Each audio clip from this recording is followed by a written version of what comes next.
Are you like trying to mock me? I kind of understand. Hey yo, here we go. Microphone check. 1 2 1 2. I said microphone check. 1 2. Can't nobody out here do it like me. Ain't nobody out here winning like me. Can't nobody out here do it like me. Just like me, like me. Can't nobody out here do it like me. Ain't nobody out here winning like me. Can't nobody out here do it like me. Just like me, like me. All right. What's up, everybody? Welcome to a Monday edition of Ace's Wild Chicago Sports Takes. I am Ace, the host, as always. Tonight, I welcome in my boy Turtle. Turtle, how we doing? I'm good, man. How you doing? Oh, it's Bear season, so you know how I'm doing. As good as we can be, I said today at work, man, I was like, I'm tired of these, or I don't know, I said it to the chat. I said, I'm tired of these Monday after a Bears loss. Like, I'm just so tired of hearing about, well, the Bears came up short. And I'm so like on Mondays, I start at 8:30, right? At work. So 8:20 is when Flus jumps on ESPN 1000. So I get to hear 10 minutes of this dude every Monday. Well, we fought really hard to the end. Like, this ain't Pee Wee football. That's right. It reminds you, like the Little League World Series, when you hear these coaches say, oh, I'm so proud of my kids, man. They fought to the end. Like, these are grown-ass men. This is a professional. You're paid to win. You're not paid to go out there and fight to the end. You're paid to win. That's right. He doesn't do it enough. And this was supposed to be the year. No. See, you get me all riled up right out of the gate with this. This is just the state of the Bears, right? This is what they do. Right. So for those that didn't, hold on one second, Terrell. For those who didn't watch the game yesterday, the Bears ended up ultimately losing to Minnesota 30-27 in overtime in a game where, for the most part, they probably didn't deserve to win. The defense played less than ideal, especially when you consider the Bears defense and being kind of what they hang their hat on, right? That, the Bears defense is supposed to be the strong unit of this team, and they've kind of, no pun intended, dropped the ball the last little while. They haven't looked, like that ferocious defense that they normally would be. Oh, we got a third member wanting to jump on. So yeah, I don't know if you saw that in the other chat. I was about to tell you. I didn't, but we'll have Mike jump on. I figured he would just jump on when. Yeah, let me. So I'm gonna shuffle us up a little bit, boys. Anyways, I was just recapping the situation that happened yesterday with the Bears. There we go. Look at this. I'm all set now. You can see us all. Bears ended up losing 30-27 in overtime. A game where a lot of weird things happen, right? You become one of few teams this season to get an onside kick recovery. You're also in a situation where you're down what you're down, and most of the time we're used to the Bears not being able to come back from those kind of deficits, and for them to basically put the ball in Caleb's hand and let him do what he needs to do the last 5 minutes of that game, and to be put in a situation where it comes down to a last-second field goal to send it into overtime. That's one bright spot that I took out of the whole game. Caleb, for all the negativity that Caleb got when, the Bears were struggling to put up points and this and that, you watched yesterday, and that's what I remember when Turtle came on after the Super Bowl, and we talked about, like, well, we watched what Patrick Mahomes did in the Super Bowl. We watched what Justin Fields has done, and we know Fields can't do that. And I'm not saying Caleb is Patrick Mahomes by any stretch, but it's those moments. This is the third game now where Caleb has basically led your team in a position to win, and you find a way to lose, right? There was the Washington game with the Hail Mary at the end. The Packer game last week where he got them into the range they needed to be in for the game-winning field goal, got blocked. And then yesterday gets them into field goal range to send it into overtime. And when you look at your quarterback, like, that's what you want, right? That's what we wanted to see this year was Caleb's development. Caleb, can he rise to the occasion those money moments for your quarterback when they put you in a position to win because of them. Those 3 games were those games. Do you guys agree with that? Yeah, I mean, I think, when we first talked about after the Super Bowl, when I said, well, I don't know that I'm not saying you can't win with Justin Fields, but I'm saying you're never going to win because of him. Right. And I think when we talked about that, this is what we wanted to see out of Caleb, right? We wanted to see a guy that when the game was on the line, you were in it because you have Caleb Williams. Like, that's the whole thing with Kansas City, right? Like, whether it's a tie game, whether they're down, as long as they're within a score, it don't matter how much time is left. What was the one game? 26 seconds, whatever it was. Like, Yep. That was the ongoing joke then, was like, oh, you can do anything in 26 seconds. Like, because you had Patrick Mahomes. You were always in it because of him. And now this Bears team is always in it because of Caleb Williams. Yep. Mike? Yeah. Yep. I agree. I think kind of just piggybacking off what you said, Ace, you saw that he came back in the Washington game, gave us a chance. He came back in the Packer game, gave us a chance. And now this yesterday versus the Vikings gives us a chance. And the biggest thing is a lot of the times on those must-score drives, if you don't get it in that first play or two, you usually have that third or fourth play to make up for it. But after they executed the onside kick, he only had one play where he had to make a play. He didn't have a second try, and the throw he made was just an absolute dart in the clutch with the pressure. I think that's very impressive. What bothered me about this game was, especially in overtime, Flus is calling these soft zone coverages, and it wasn't working. And instead of saying, okay, this is not working, he kept calling a soft zone coverage. Yep. And that was just so aggravating, because you could have just got the ball back, came down and kicked a field goal and won the game.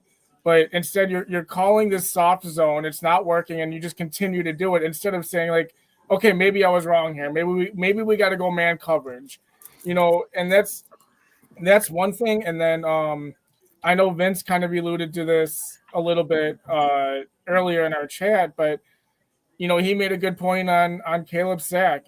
He's always looking to make a play, which we appreciate, but in overtime, you need to extend the play. You need to extend the drive. There's no reason to hold the ball that long and take a snap. If it's not there, get rid of it. So those are probably the 2 things that bothered me the most in that game. But yeah, I think what happened in that overtime was Caleb reverted back to, I got the ability. I'm going to make a play happen if I can make a play happen. And unfortunately, he even came out in the press conference after the game and said, that's a play where I got to get rid of the ball. I tried to hold on to it, wait for somebody to open up. There were a few moments in that game. You guys are in the group chat. You've read through our group chats. Some things I didn't agree with. I understand certain, Mike and I, we talked about the 2-point conversion, and I understand analytically going for it there. I'm just somebody who personally, I feel like if you're in that spot, I wouldn't do it until you absolutely need to. But I know analytically it states that that's when you should, when you're down by 2. I'd have kicked the extra point. I don't care. Sorry, this is newer into the NFL. This has started happening about a year or 2 ago. It was really hard to explain in text message. But so the best way to explain it is, you see a lot of these teams that when they get that second touchdown, they want to go for 2 in the win. If you do that and you miss it, you lose. You don't have a chance to make up for that missed 2-point conversion. Right. So the argument is you go for it on that front end, because either if you're going to go for 2 to win it anyways, if that's already your plan, do it on the first touchdown, because that next touchdown wins it. But if you miss it, you don't lose because of it. You can make up for it on that next touchdown. Right. So I was listening to ESPN 1000 today, as I do most of the time Mondays after a Bears game, and Carmen on the Carmen and Yurko show said the same thing you just said, that analytically you go for it on the first one, because if you don't get it, you can still tie the game on the second one. And I completely understand. That was just one thing The situation where it was that fourth down where they weren't sure if they were going to go for it, they started sending the field goal unit out. Yeah, that was a very rough play. Yeah, and then I think Caleb was interviewed also and asked, what happened on that play, and he said that there was confusion, and then he didn't hear the play properly because of the confusion, and he didn't get it in correctly, and they were running out of time, and they didn't want to use the timeout. And I get it. I will say also, though, I have really enjoyed watching Rome play the last 2 weeks, especially. He has become somebody who, at this point in the season with 4 wins, I slide him into that number 2 wide receiver slot and say, hey, sorry, Keenan, I get it. You're the vet, but this guy's the guy that's going to basically take your role next year. So we want to get him as much reps with Caleb as possible. Caleb's stats yesterday: 32 for 47, 340 yards, 2 touchdowns, no interceptions, and a QBR of 103.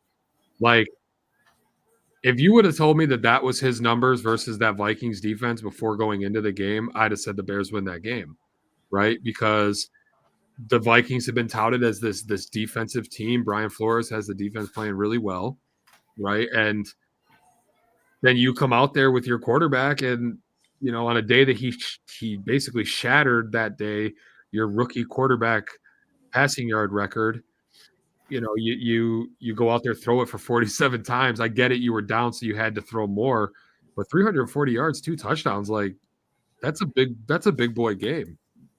Yeah, and I mean, you can't use that argument. I know a lot of people use that argument for the passing attempts, but at the same time, we've seen Bears quarterbacks in the past that's had to throw the ball that much, and they still weren't putting up those numbers. Right. So, it was a nice change of pace these last 2 seasons.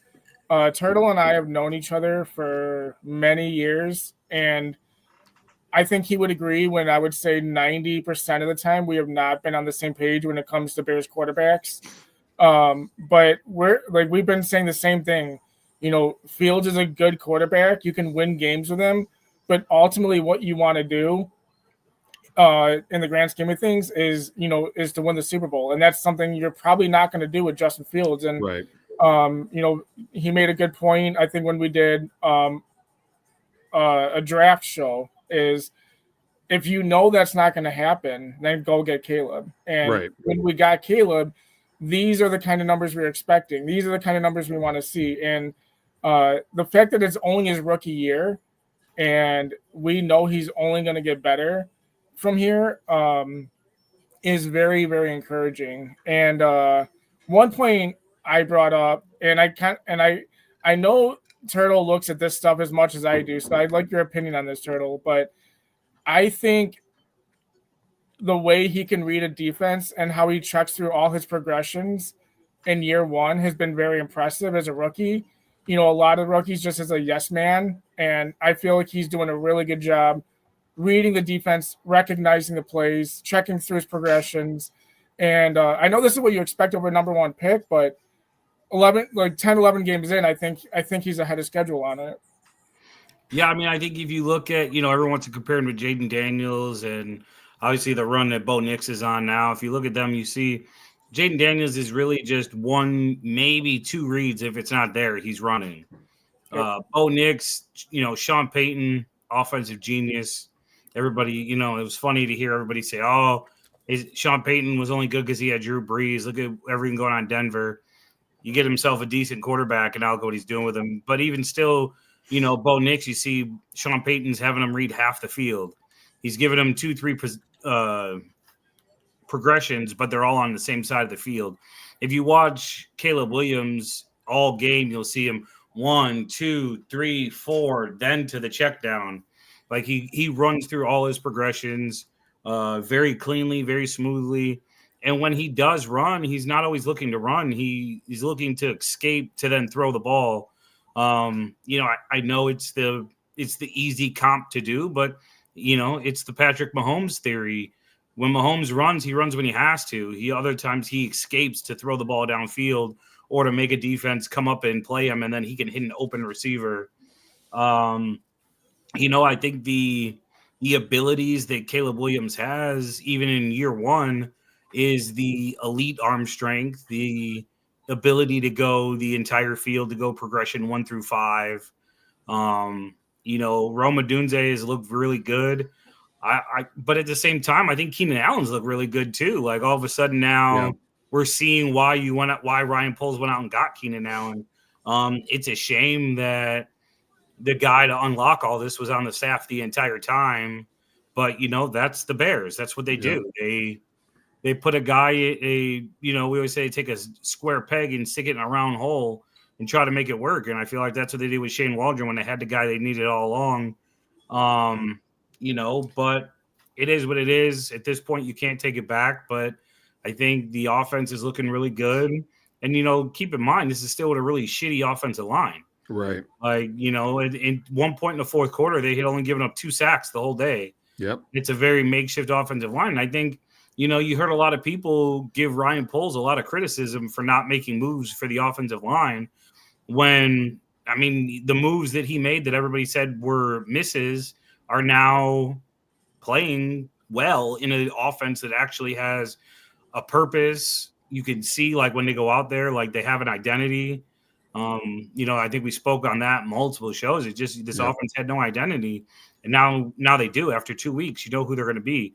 The ball's going to be in Caleb's hand 70% of the time, maybe 80% of the time, as it should be. It's Kansas City mixes in some run with Kareem Hunt, some other guys, Pacheco when he's in there, because it gives the line a break. But that's not how they're trying to win games. They're trying to win games behind Patrick Mahomes, and now the Bears are trying to do the same thing with Caleb Williams.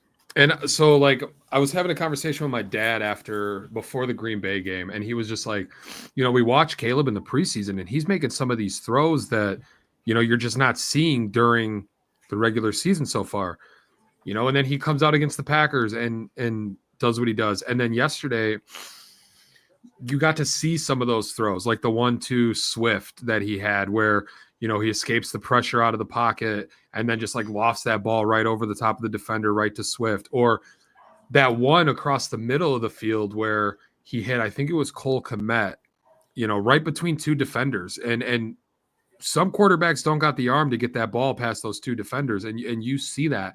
And my dad is one of those guys, like, I love the guy, but he's an old school mindset, we had Justin, we had the number 1 pick. Why not trade that for a bunch of picks? And like, I get it. I understand. I was on the Justin train for a long time. Turtle and I have talked about it. Mike, you've been with us for a while now.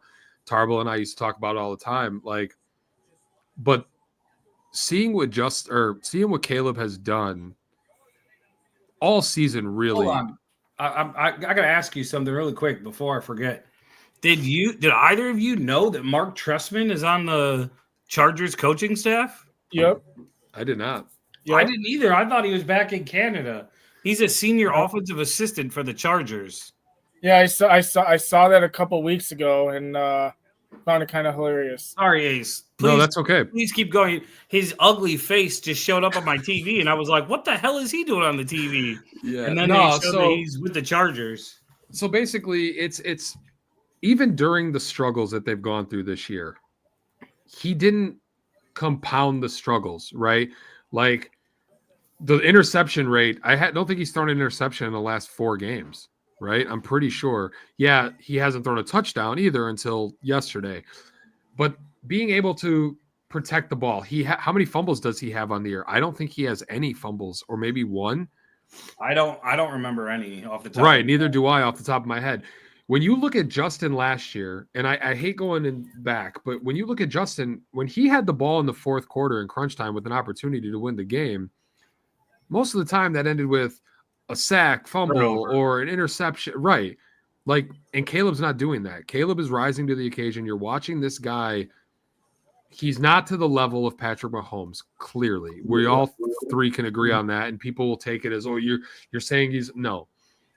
But when he was coming out of college, what was he touted as? The best prospect, a Patrick Mahomes-esque type of player. And you see those glimpses. And, as much as I hate, like, I watched that game yesterday, and when they were down, I was like, okay, like, at this point, just lose.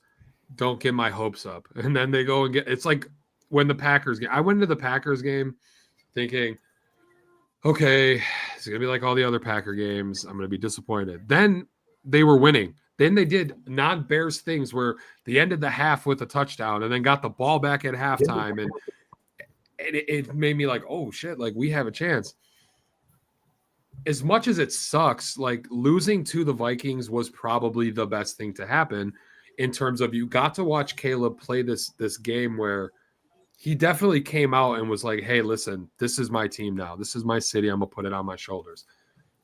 You know, and fast forward to Thursday, I'm not sure what that game's going to look like. The Bears, I think, have beaten the Lions 11 out of the last. No, I think they're 11-8 against the Lions all time on Thanksgiving, and the Lions are 0-8 the last 8 years. They tend to play the Lions tough. They do. Now They this should have Lions swept them last year. they should have. Now They this should've. Lions team though is This Lions team is different. yeah, they're a different beast this year. This team is coming I mean, out. they're pretty similar this year than they were last year.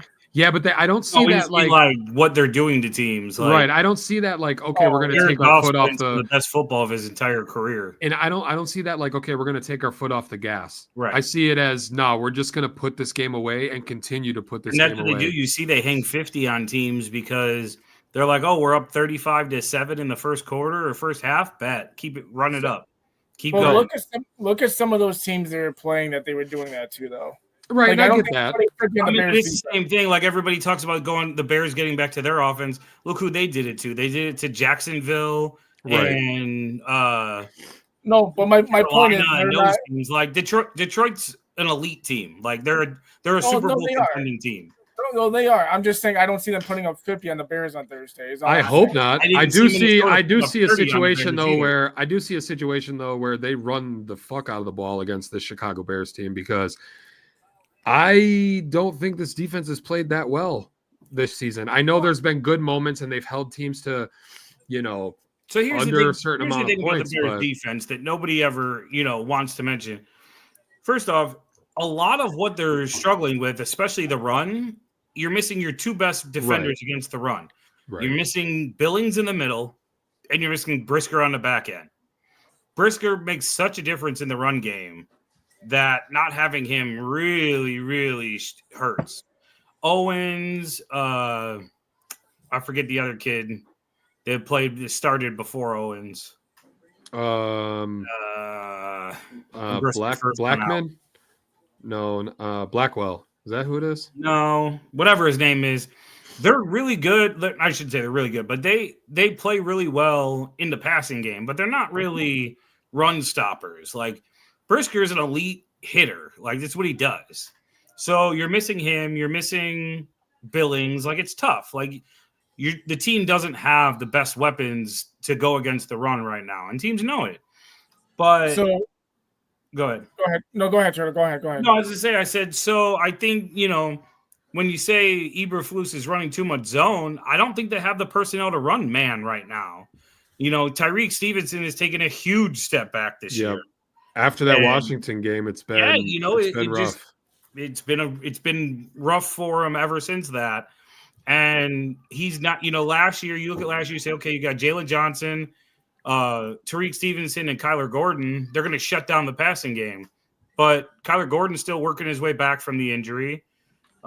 Stevenson is dealing with his own stuff. And let's be honest, Jalen Johnson is Jalen Johnson, but he hasn't been over the top to the point where it's like, okay, go guard the number one receiver. Right. I think he has. I mean, if you look at these past few He weeks, doesn't follow the number one receiver around. I think yesterday He was though, on didn't they Jefferson just stick him yesterday. on Jefferson? And I'll say this about that: Watch the all 22. They double teamed Jefferson, and they let other people beat him, and that's what happened. Yeah, but They let Jordan Addison beat him, and they let T.J. Hawkinson beat him. Jordan Addison was on my fantasy team, and they Thank said, you, "Okay, Lord. we're not going to let Justin Jefferson beat us." And to Right. their point, they didn't. He had two catches. They said something towards the end of the game about how Jefferson was Jay Johnson was manned up with Jefferson and completely shut him down, and then referenced how he did the same thing last week against Jaden Reed. Do me a favor. Go back and watch every Bears game from this year and watch the all 22, not the broadcast film, the all 22, and tell me who Jalen Johnson guarded the entire game. No, I'm not Jalen saying. Johnson doesn't guard the number one receiver. He So- hasn't done it his whole career. My He thought guards- on he guards this a defense. side of the field. I think the biggest glaring thing that I've noticed from this defense, and I think all three of us can agree, is you've noticed the lack of quarterback pressure on the other side of Montez Sweat. And honestly, Sweat hasn't been that. I mean, he's been good, but he hasn't been. Didn't they just pay him like Max Crosby type of money?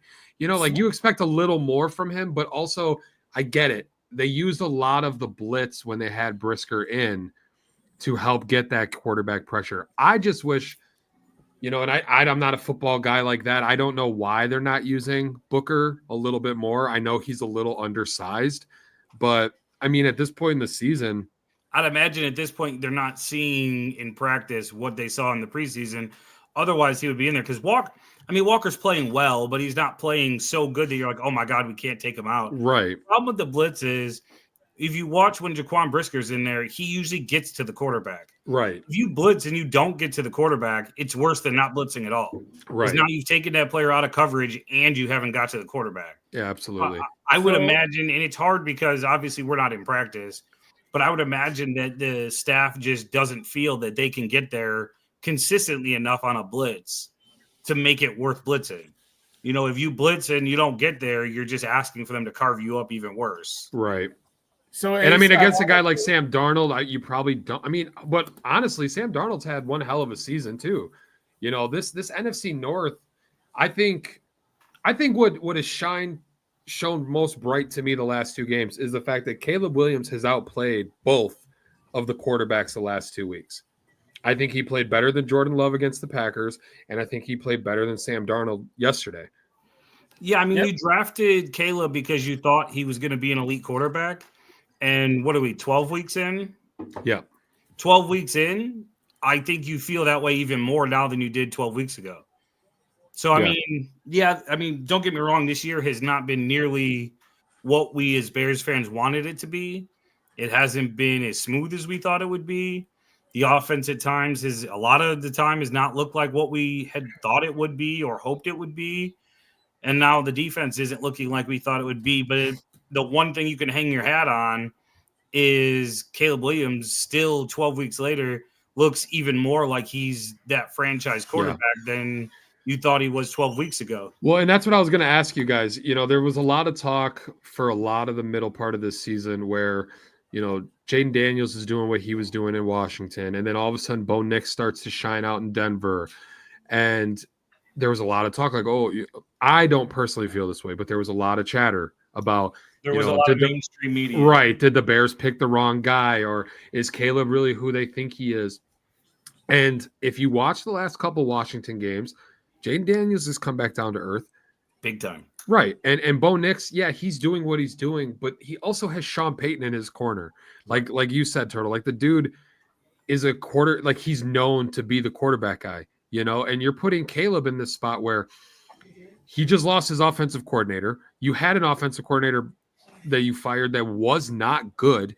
Everybody on the team has talked about this, and he was still able to stay calm, you know, ride the wave. And now you look at these last two games where he's looked more confident on the field, right? And Brown was asked, you know, what's the communication difference between, and he's telling them, you know, I try to get Caleb the play by 25 seconds left on the play clock so that he can get it in, and then by 20 seconds, 15 seconds, they're already lining up so he can look at the coverages and the defensive schemes. And like, it's kind of like, remember when Sean McVay and Jared Goff were in LA, and McVay would talk to Goff the entire time until it cut out at 15 seconds, and Goff had a good season that year.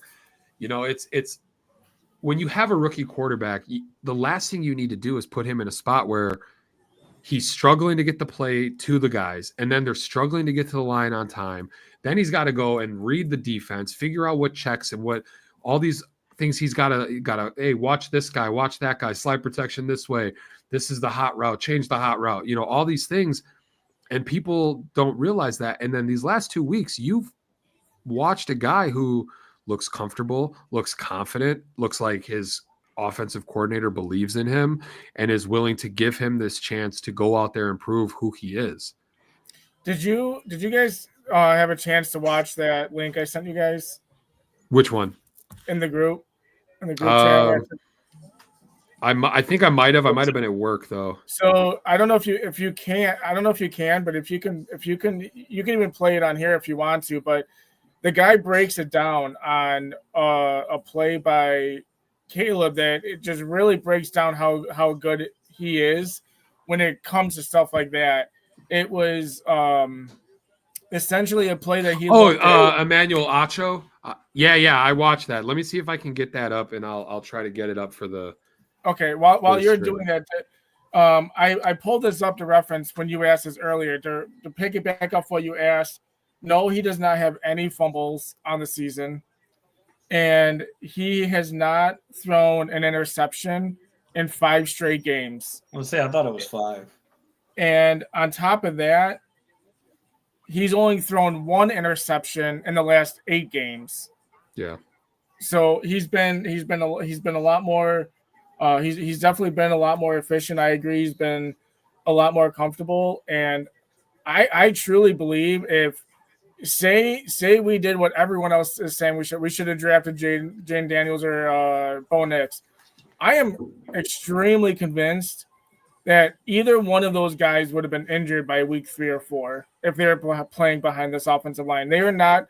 They're smaller guys. They're not built the way that Caleb is. Caleb's a tougher guy. He's a tougher player. And I don't think they stay healthy if they're on this team right now.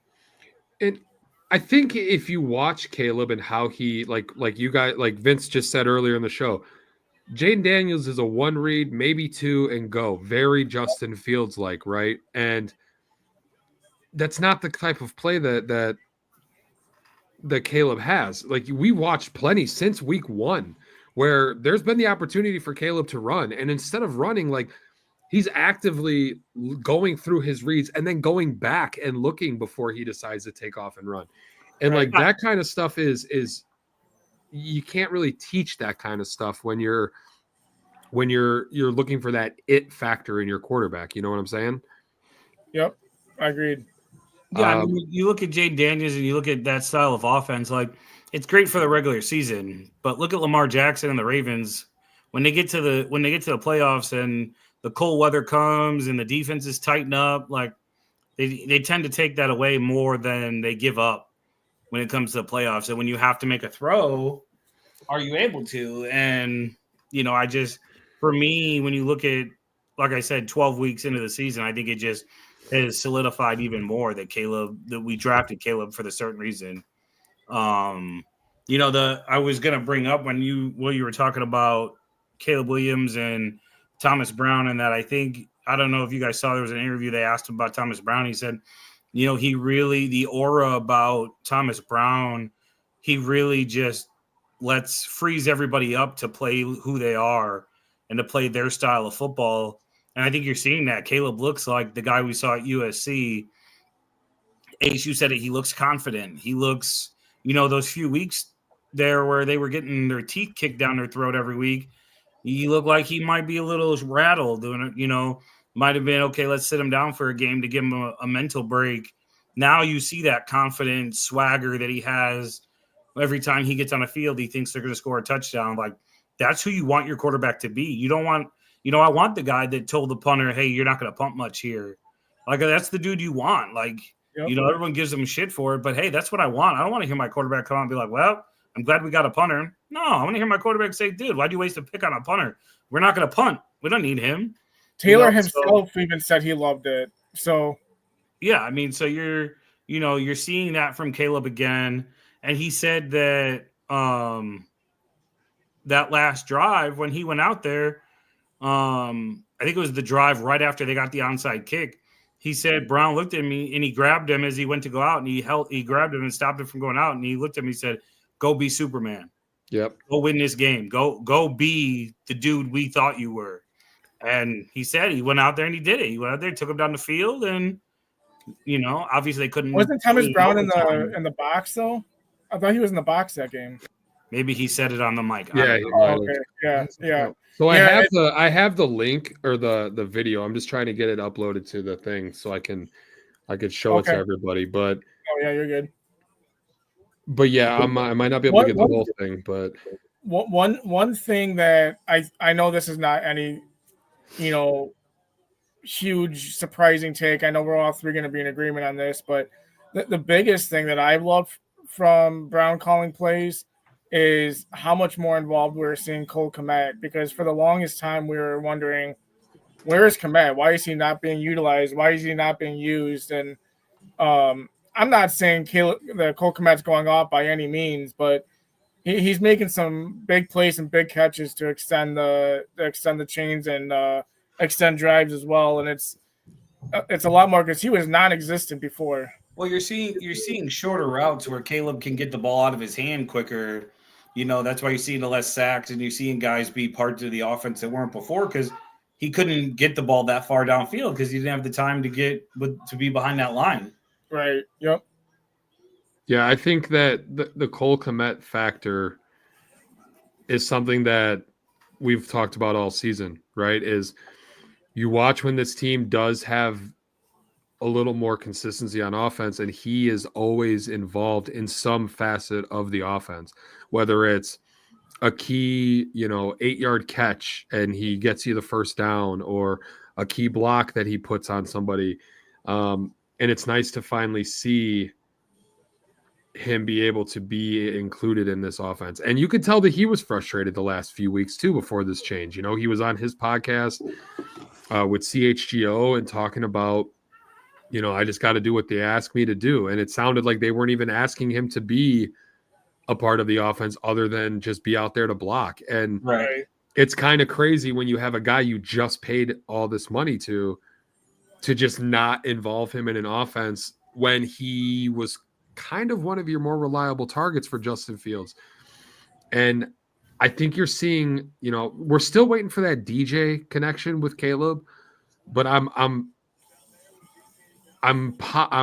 looking at it in a way like, okay, the Rome Odunze immersion is, to me, more important, right? He's emerging as one of Caleb's favorite targets. You see him go to him in big moments.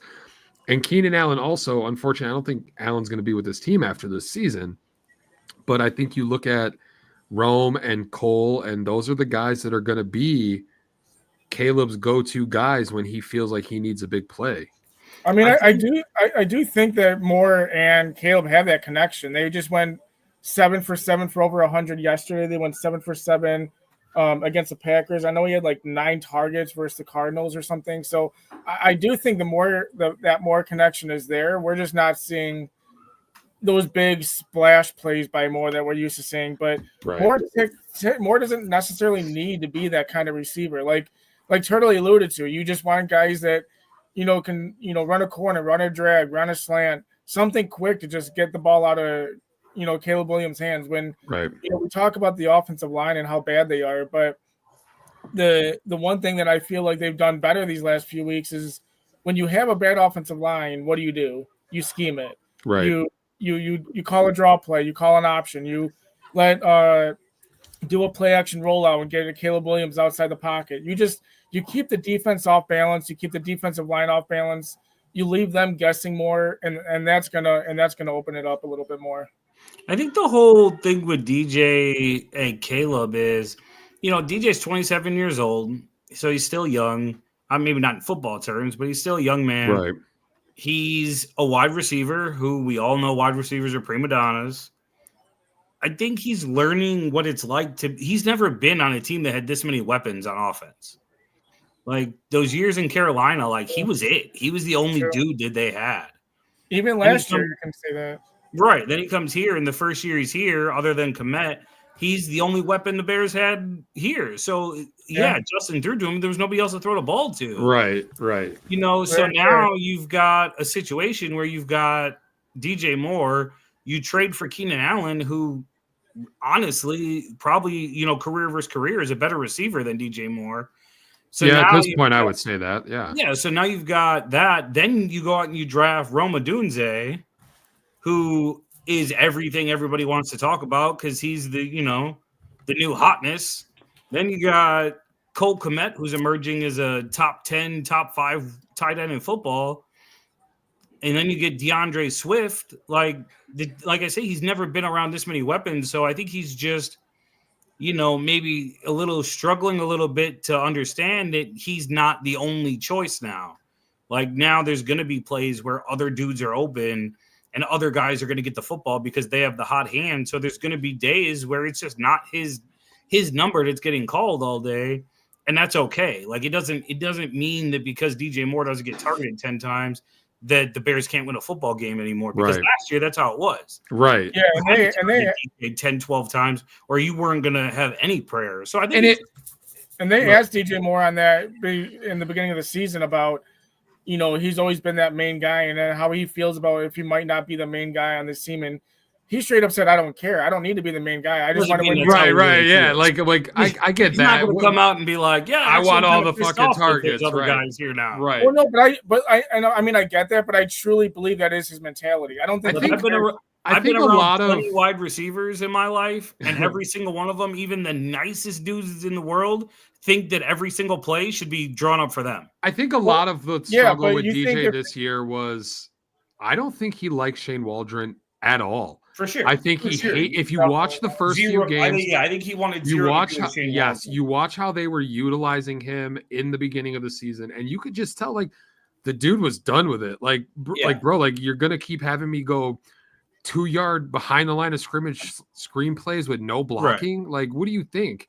And I could see how that would frustrate him. And then you get the chaos of, well, do you just not like Caleb because you were a Justin guy and blah blah blah. Right. And I don't think that was it. I think you've watched it the last 2 weeks.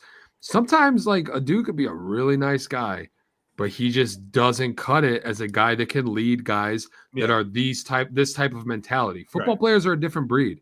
Right, they got this mentality of I'm the guy. They need a guy who goes in there and demands that they hold the team accountable, but you also have to demand these guys to hold themselves accountable. There's got to be when you're not holding them accountable and they know they don't have to hold themselves accountable, then it's just a fucking shit show and you can do whatever you want. You heard Keenan Allen reference that once they made the move to fire Waldron. You heard Keenan Allen say, like, look, we got complacent. We got used to, we got to a point where it was acceptable to not hold each other accountable and to not hold guys accountable for not being and putting in the work they need to put in. And it showed. Right. Yeah. And I mean, like, trust me, like, I played quarterback most of my life. So like, I know that every receiver wants the ball. I'd have guys coming back to me all the time saying like, dude, I was open. It's like, I get that, but there's a difference between wanting the ball all the time and being toxic because you're not getting the ball all the time. I'm just saying, I don't think Moore's that kind of guy. Like, does Moore want the ball every time? Yeah, but if Keenan Allen has 10 targets and they win, do you think he's mad that he only got 5 targets? He's not. No. And I think it's like every team, though. When you see teams, there's been guys that have been number 1 wide receivers on teams, and they're not mad when your team is winning the games. But when you compound the fact that they just didn't like the offensive coordinator, then the offense had 0 rhythm to it. On top of that, you're losing these games without any productivity on offense. Right. Like, as a wide receiver, you're sitting there like, dude, like, I'm the guy. Like, let me do something that can help this team win, and you're not getting that opportunity. So, like, I get it. And I'm glad that we've gotten to this point where I'm not saying make Thomas Brown the head coach. God, no. I get it. Please don't go there. And I get it. Some people are like, oh, why not? But listen, I think that this guy was a good breath of fresh air in a locker room that needed somebody to step up and hold all the players accountable. Because I don't know. I got a problem with some coaching decisions. I'm not going to get into it because I feel like that's like an hour episode in itself. At least. But I think that you look at Brown, and I think he gives these guys respect, and then equally they go out there and they're putting in that effort. Like, because you made an offensive coordinator change, all of a sudden everybody knows how to block on a screen pass? No, that's not how it works. They know how to block blocking is all about effort, right? That's what you hear. You got to put, it's like defense on basketball, right? You could be the best defensive player as long as you're putting in the effort. It's the same thing. Like this guy came in and was, I'm not going to let you guys just do what you want to do. We're going to work together as a team. You're going to fight for the guy on that side of the ball with you. And that's what they've done. And it's unfortunate because I do feel like one thing going into this season, we talked about at the beginning of the year. What was it? Caleb's development was the most important thing. We all wanted playoffs and all this and all that. But Caleb's development was the most important thing. And I said it before the season when I was with Tarbill. I said, I think we find out more about if this is the right coach than if Caleb is the guy. And I think we've gotten lucky that we found out both answers to that question, because clearly, regardless of what Flus has done, you can't lose as much as he's lost. Even the last 2 years, forget the first year, because that year he was set up to fail. Correct. But you look at the last 2 seasons, especially this year. Right. This year you were given. I could even give you a break last year. Like, okay, they were learning how to win last year. Right. But this year you were given the keys. No, you had the opportunity to pick the offensive coordinator for this team to teach Caleb how to be a quarterback in the NFL. You fired him after week 9. That's all I needed to know. Yeah, this is the fifth. This is a 5-game losing streak this year. What did they have last year? 2 4-game losing streaks, right. Something like that. Or there was a 14-game losing streak smushed in between the first and the second season. You have all these losses. Since 1940, the Bears are 101, 24-2 when they win the turnover battle.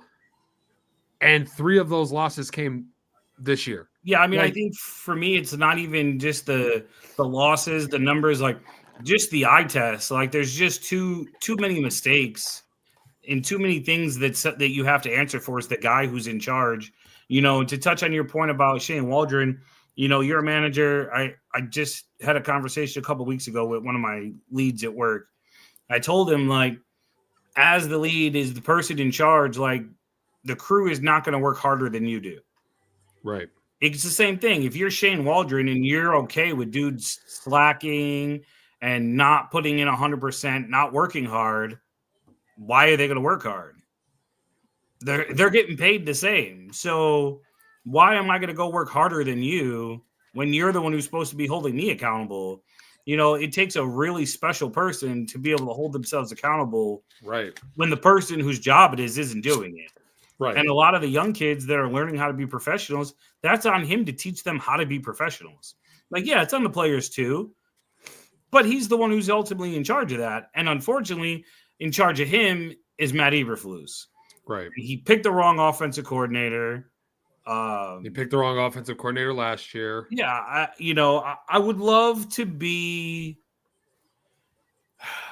I would love to have seen the tape on or been a part of the Cliff Kingsbury interview and the interview with, what they talked about with Caleb about it that made them decide not to go with him, because the upside to that is just so steep that I find it hard to believe that's not the route they took. So I'd read some Caleb stuff on told them, we don't mesh as a coach and quarterback. So I read some stuff on X from a couple of reporters that follow the Bears, not obviously like a Courtney Cronin or Dan Wiederer type, but a little bit lesser.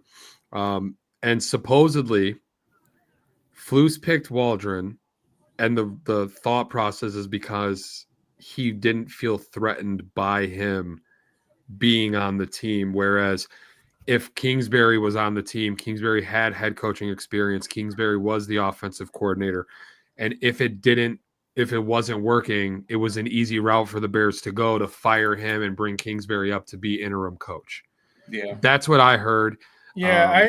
I read those too. I honestly, chalk those up to just rumors and people's opinions on trying to justify why it didn't happen. It makes sense though. Why do you think it didn't happen then? Because there's got to be a reason, right? It's got to be something. Yeah, to pick Shane Waldron, like what could Shane Waldron have said in an interview that was like, yo, that's the guy, and then you fire him 9 weeks later. I mean, and especially like even more than that, like if all that's because I've heard those stories too, and if those are all false and they're just rumors, then what's the reason? Because Right. what could possibly come over Eberflus to say, here's this guy who just made Caleb the Heisman Trophy winner, Right. and unlocked all this potential in him. No, that's not the right fit for And this Kingsbury guy. won't talk about the interview. The right fit is the guy from Seattle who around the league has plenty of people saying he's not that good of an offensive coordinator. Well, even his last year in Seattle, Pete Carroll had called him out right. for the lack of productivity on the offense and the lack of utilizing the talent that he had on offense, specifically in the area of tight end. Tight So, end, wide receiver, right. I read an article from a very reliable source about right after the whole hiring process. Now, when I say this, trust me, I think this is stupid. I think it's idiotic, and I do not agree with it. But Flus commented on why Cliff was not hired. And the reporter... Yeah, but he's not going to tell you the truth. Right. He did. The reporter How do notated... you know it's the truth? That's what he says is the truth. Doesn't Because mean it's really the truth. Let me finish, and I don't think he would say this because it's a shot at Cliff, and I don't think he's taking a shot at Cliff and lying about it. He said that they did not hire Cliff Kingsbury as their offensive coordinator because of his air raid scheme and offense are not good fit for the NFL. So I did read that too, actually, that they thought that I read an article, it might have been from the same area too, where they thought that Kingsbury's offense starts out really hot, and then by the end, they figure it out. And if that's the case, cool. But the reason why I don't like that is because it doesn't make sense. Because when you have a guy like Caleb Williams, and that air raid offense just worked with Caleb Williams, why would you say that would not be a good fit? Right. It's clearly in college. There's a lot of offenses that work in college that don't translate to the NFL. Washington said, fine, you don't want him, we'll take him. Right. But I think that my biggest thing, I didn't care who they picked, but I just don't understand how you looked at Shane Waldron and were like, man, what you just told me in this interview, that's what we're going to go with. Right. Jackson Smith was on at the combine, and somebody asked, dude, hey, what are your thoughts on Shane Waldron? He laughed and said, good luck. Yeah. Like, how do you, and that's the whole problem with the Chicago Bears organization as a whole, right? Is they did this all fucking wrong again. Ryan Poles was hired after they had interviewed coaches already. They had 3 coaches that they were like, hey, Ryan, you're hired. These are the 3 guys that we like. Pick one of these 3. Like, you can't do that. So let me ask you both a question. Yeah. Say we all are in agreement. The Bears should 100% make a coaching change come this offseason. Yes. With that, say just for example, we get the guy we want in Ben Johnson. I think we're all in agreement that would be the guy we would like. So maybe. I mean, I there'd have to be conversations. I'm not sold that he's definitely the guy. Right. Well, no, if I had my pick, it would be between him and. Oh, okay. So regardless who it is, but my main point is when you hire someone as your new head coach, are you if this offense looks the way it does the rest of the season, do you tell that head coach you're coming in, but Brown is our OC, or are you letting that head coach bring in their OC? I would go to them and be like, hey, listen, we like Thomas. We think he was good at the end of the year with this team. We'd like you to sit down with him and at least give him an interview to discuss potentially keeping him on as the OC. Ultimately, the decision is yours, whether you stay with him or you move on and pick somebody else. That's it. Because if you're gonna do this whole thing, they did it with Phil Emery, right? Where he wanted the dude from Indianapolis wanted to cut Cutler right away, right? And he was like, well, no, if you take this job, you got to stay with Jay. Like, that's not how it works. If you're gonna give this dude the keys, give him the keys. Do not set your coach up to be like, well, This is your team, but this is the offensive coordinator that we want. And if you're doing that and you're the general manager, you're setting yourself up to be fired. Well, and I think to take it a step further, I think if you bring a guy in and this offense is just cruising the rest of the way and looks great, that if you're bringing in a guy, he's going to want to interview him to keep him anyways. Right. Yeah. No, wasn't Thomas Brown also, though, like in the cycle for potential head coaching at some point? Like last year or the year before? I don't think so. No, I thought he was mentioned. Offensive coordinator in Carolina, and he was voted by the players as the second best coordinator, offensive coordinator. Didn't he take over interim roles once they fired what's his face from Carolina? He might have actually. I'm almost positive he did. I'm not saying that it went. I'm not saying that it went on to make him a great team, because the Bears still ultimately got that pick because of that situation. Yeah. So like, but I want to table the talk about the past. We got 5 minutes left in this show. Cool. Let's talk about Thursday. Right, Thanksgiving, we're all hyped for it. You got deviled eggs and turkey and stuffing and ham and whatever else you got, and you get your meal together or your little snacks together, potbelly sandwiches, and you sit on the couch to watch a nice noon kickoff, Bears and Lions. 11:30 kickoff, I said. And how do we see this playing out? I don't want no debate. I just want your thoughts each individually. How do you see this game playing out? Turtle, will go to you first. I think Caleb plays well. I think the offense continues to look really good, and I think the Lions win the game. Any score prediction?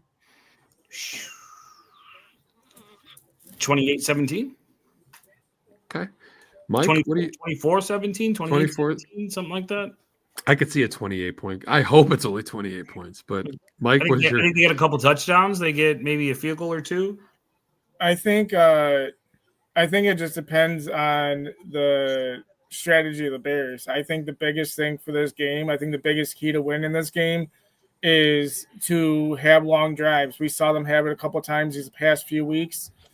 I think they need to try to do their best at keeping this Lions offense off the field, whether it's running it, screen passes, those 5-yard slants, drags, just keep long drives and keep this offense off the field. I think if they can do that, I think they do have a chance to win this game. Lions on short weeks on Thursdays on Thanksgiving. Even last year, people say it's different under Dan Campbell, but even last year they lost. So, all these people that are coming in saying it's a for sure thing the Lions are going to win, I think they should win. I think they're probably going to win, but I don't think it's as much of a lock as people say it is. I can see like a 27-24 Lions victory. 27-24? I mean, I'd be happy with that game. Now, I got to figure out which me I want to come to the table right now. So I want the level-headed Angelo, or the wild ace that just likes to be outrageous. All right, so I'm going to say, I can already see where you're going with this. I see a situation where the Bears come in and blow the doors off the Lions. No door blowing off of the Lions. I don't think that's going to happen. I do think they could keep it competitive as long as they sustain drives. I think if you go into this game and you go 3 and out, I see this game getting out of control very quickly. 100%. I think if you can sustain some drives, I could see a game where, just like Minnesota, the Minnesota defense is good, and Caleb did a good right. They're nowhere near that, but they're still good, and Caleb did a good job during that. I picked them to lose this game to start the year. When I did my picks with Tarbill, I could see this being a 34-24 type of game, and as long as Caleb plays well, I'll be pissed off. I will be. But as long as Caleb plays well, I think I'll be okay with that. Because at this point, the best and only real thing about this season left is that Caleb continues to progress throughout the season. I will say this, and I know you said no debate, so I'm not going to debate it, but I will say this. They are more likely to get blown out than they are to win this game. I agree with that. Packers suck. And that's they will not be able to stop the run. They don't have anybody that could guard Sam Laporta, and they don't have anybody, if it's not Jalen Johnson on them, they don't have anybody that could stop Amon-Ra St. Brown.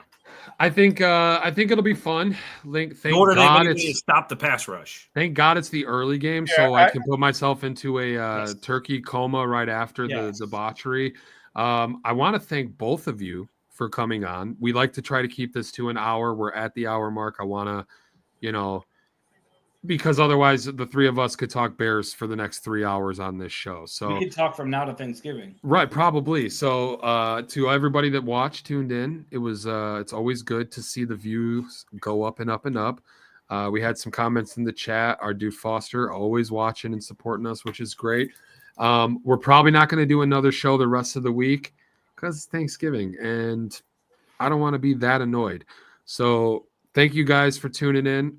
Appreciate you two gentlemen for jumping on and talking. And we will talk to you next week. I'm undefeated.